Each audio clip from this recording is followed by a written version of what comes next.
Recuerdo que una vez salí de la ciudad y me quedé en una comunidad de Oaxaca.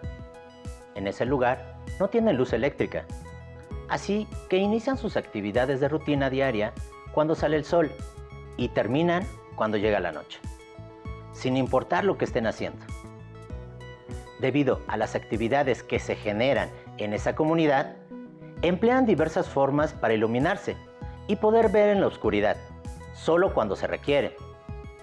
Todos hornean su propio pan, siembran la tierra y ni hablar de la comida y las tortillas, que son tan deliciosas y son parte indispensable en nuestra dieta como mexicanos.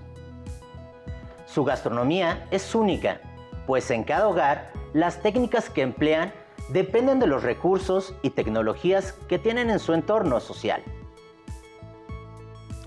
Para hacer que fue una experiencia inolvidable, hay tantos lugares por conocer y disfrutar en nuestro país. ¿Cómo están, alumnas y alumnos?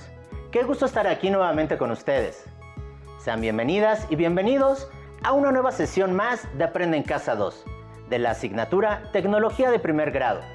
Soy el profesor Elías Enrique Rull Esparza y quiero recordarles que deben mantener sus hábitos de limpieza para el cuidado de su salud, por lo que les recomiendo que deben lavarse las manos al menos 20 segundos cada vez que lo hagan, así como mantener la sana distancia y usar el estornudo de etiqueta. ¿Qué veremos en esta sesión, profesor? En esta sesión reconoceremos la importancia de las necesidades, los intereses de los grupos sociales para la creación y el uso de técnicas en diferentes contextos sociales e históricos.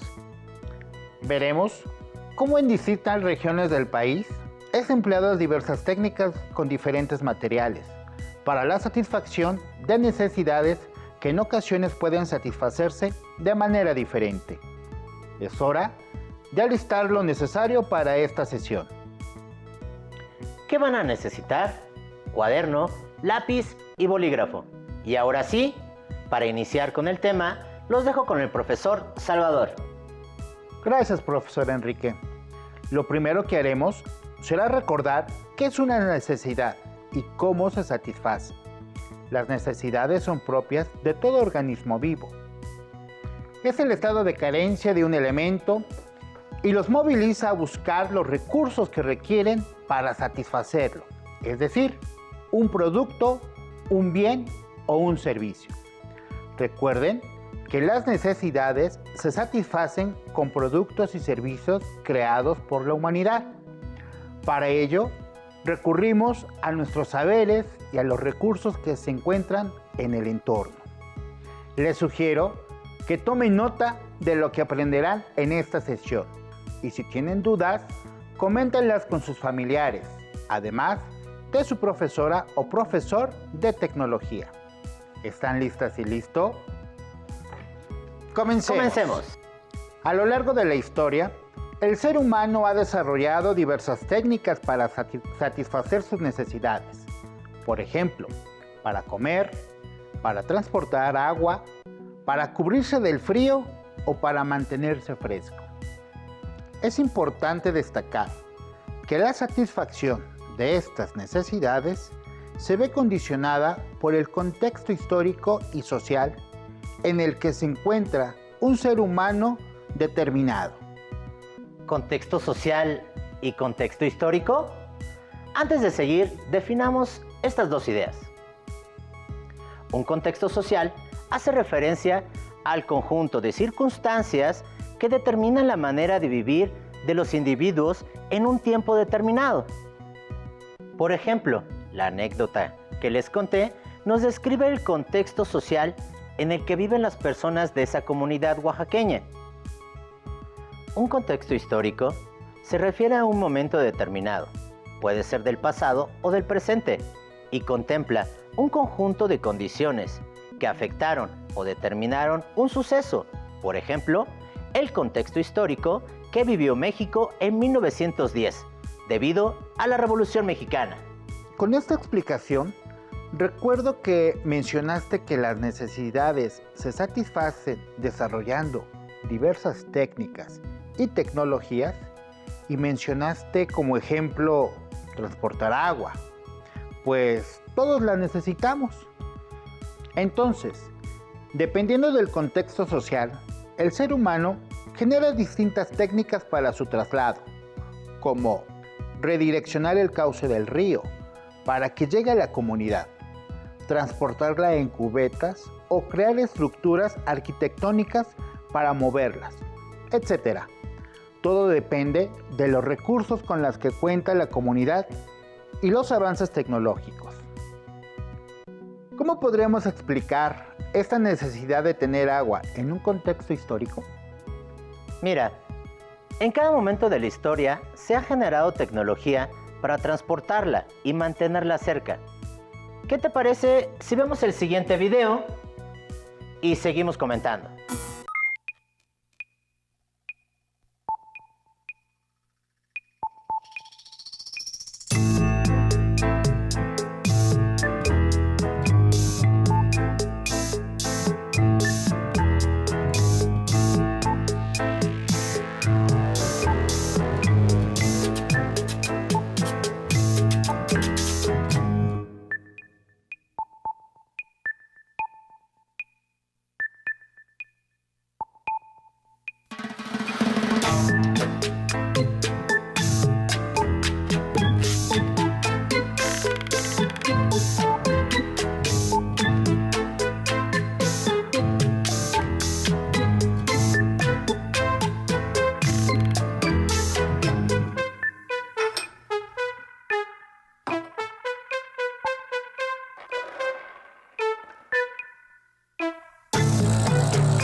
quedé impresionado con toda la evolución que se ha tenido para el manejo del agua a lo largo de la historia en nuestro país.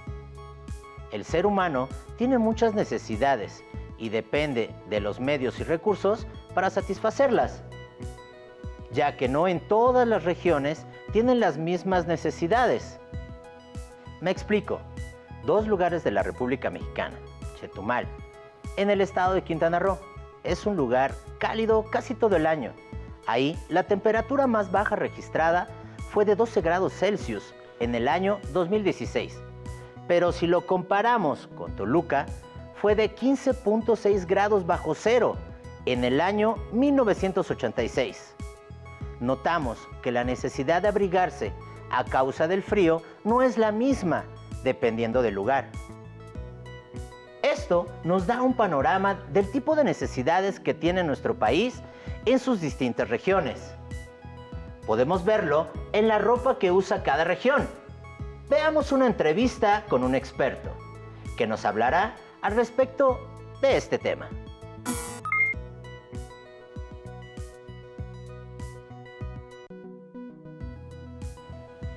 ¿Qué tal? Nos encontramos con un experto para que nos explique en esta sesión cómo las técnicas influyen en el desarrollo de algunos productos. Estamos con Octavio Murillo, quien es director del acervo del Instituto Nacional de los Pueblos Indígenas. Octavio, muchas gracias por el espacio. Encantado, padrísimo poder estar aquí. Muchas gracias a ustedes. Octavio, ¿podríamos iniciar con una explicación de cómo los pueblos utilizan distintas técnicas para producir sus textiles dependiendo de la región en la que se encuentran? ¿El clima afecta este desarrollo de textiles? Bueno, sí, de entrada esto es una condicionante, el medio geográfico es una condicionante para el desarrollo de tecnologías y de artes a nivel tradicional, digamos, ¿no? Normalmente uno viste de acuerdo al clima, ¿no? Y de acuerdo a la cantidad y la disponibilidad de recursos que hay en un lugar o en otro, ¿no? Si nos vamos en los recursos naturales, pues vamos a ver que en las zonas cálidas se utilizan más algodones, mientras que en las zonas frías se ocuparán lanas. Pero también si nos vamos con el desarrollo histórico que han experimentado las culturas a lo largo de los siglos y de los años, pues también vamos a ver presencia de materiales que provienen ya de un entorno industrial. Entonces, la tecnología, digamos, de los textiles está estrechamente vinculada con las características geográficas y las características de la cultura que les da origen, porque así como tenemos una gran riqueza natural en México, que está caracterizada por la más infinita variedad de ecosistemas que pudiera haber, ¿no? También tenemos una gran riqueza cultural que va obviamente relacionada de manera proporcional con esa riqueza natural. Y esa riqueza cultural está protagonizada en México por los pueblos indígenas, que son los pueblos que descienden, digamos, de las sociedades que ya existían antes de la creación del Estado, o sea, de México como tal, en este territorio que hoy ocupa nuestro país, ¿no? Y que mantienen su idioma, por ejemplo, o mantienen parte de sus instituciones culturales, organizativas, jurídicas, etc., ¿no? Ellos son los pueblos indígenas. Son 68 pueblos indígenas los que hay en nuestro país, lo que nos convierte en una potencia mundial en materia de cultura, ¿no? Y entonces, obviamente, cada pueblo, cada cultura tiene lo que se denomina por los antropólogos una cosmovisión, que es la manera en los que cada persona nos asumimos en el mundo, ¿no? Entonces son cosmovisiones que practican unas colectividades, ¿no? Y que cambian, también determinan la forma de vestir y la forma de procesar las materias primas. Muy bien, muchas gracias. Interesante la entrevista. Ahora sabemos que el clima influye en el diseño y los materiales de las prendas de vestir que usa cada región. Oye, hay comunidades en donde llueve mucho. ¿Qué tipo de ropa usarán para cubrirse del agua? Además, la entrevista ahí no acaba. Sé que el experto tiene mucho que contarnos. Así es. pero la entrevista la retomaremos en la siguiente sesión. ¿Qué te parece si seguimos hablando de las diversas técnicas que se emplean para el consumo, traslado, almacenamiento y distribución del agua? Muy bien, retomando entonces el tema del agua, quiero invitar a TR06, quien tiene algo muy importante que decirnos.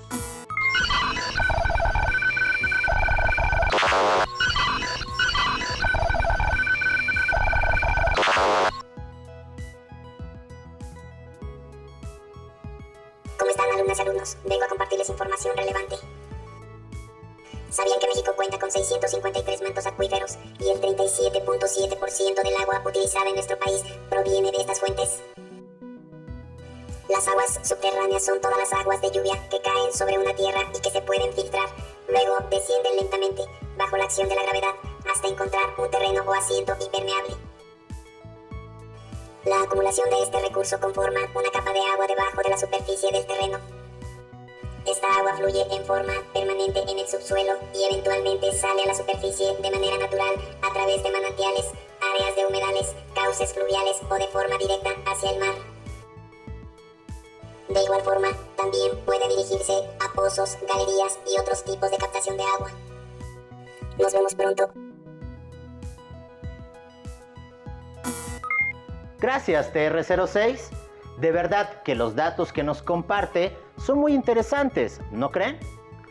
Claro, ahora les mostraremos en estas maquetas el proceso de filtración del agua.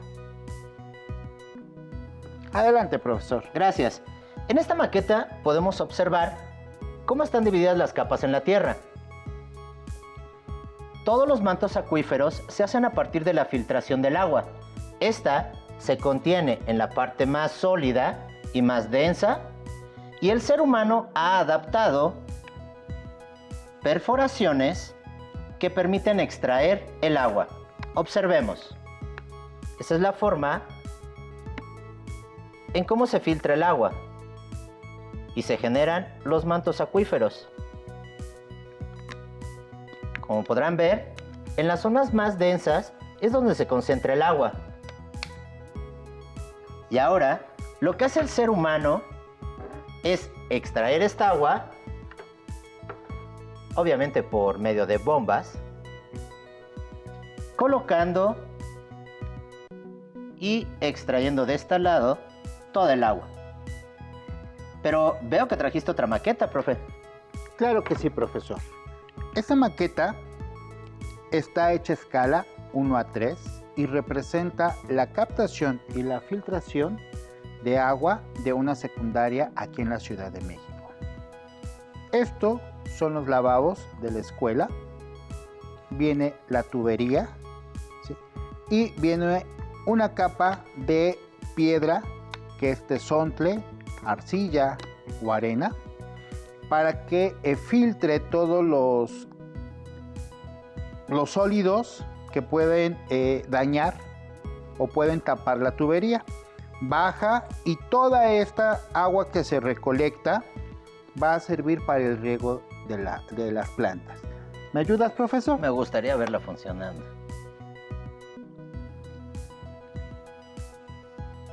Y así es como se recicla el agua en esta escuela técnica. Me gustaron las dos ideas. Una, observar cómo se crean los mantos acuíferos, y por otro lado, una de las opciones para reciclar el agua. Ahora llegamos al final de la sesión, pero antes, hagamos un recuento de lo que vimos. En esta sesión, conocimos la importancia del uso de las técnicas en diferentes contextos sociales e históricos. Se definió lo que se refiere al contexto social e histórico. Vimos las diferentes técnicas utilizadas en algunas regiones para el traslado y recolección del agua y sus distintos usos. Aprendimos con TR06 que existen aguas subterráneas y que éstas, a su vez, crean mantos acuíferos. Aprendimos con el licenciado Octavio que existen diversos materiales textiles que se emplean en función del clima que predomina en las diferentes regiones de nuestro México. Gracias, Enrique. No cabe duda que ha sido una excelente sesión donde hemos aprendido mucho. Aún queda mucho por aprender. No se pierdan la siguiente sesión, pues tendremos el complemento de la entrevista con el especialista que nos hablará de los diferentes vestuarios de México. Les invitamos a que comenten con su profesora o profesor sobre los temas aprendidos en esta sesión y propongan algunas alternativas de solución que se adecúen a su contexto social. No olviden mantener la sana distancia y usar cubrebocas, así como el estornudo de etiqueta. Hasta la próxima. Si tienes dudas o necesitas ayuda, llama al Centro de Apoyo Pedagógico a Distancia. El número de teléfono para secundaria es el 55 36 01 71 23. Si requieres consultar los libros de texto en versión digital, recuerda que los puedes encontrar en la página conalitec.cep.gov.mx. Y recuerda que también cuentas con el sitio aprendeencasa.cep.gov.mx, en donde podrás ver nuevamente los videos de los programas y además encontrarás actividades para fortalecer tus aprendizajes.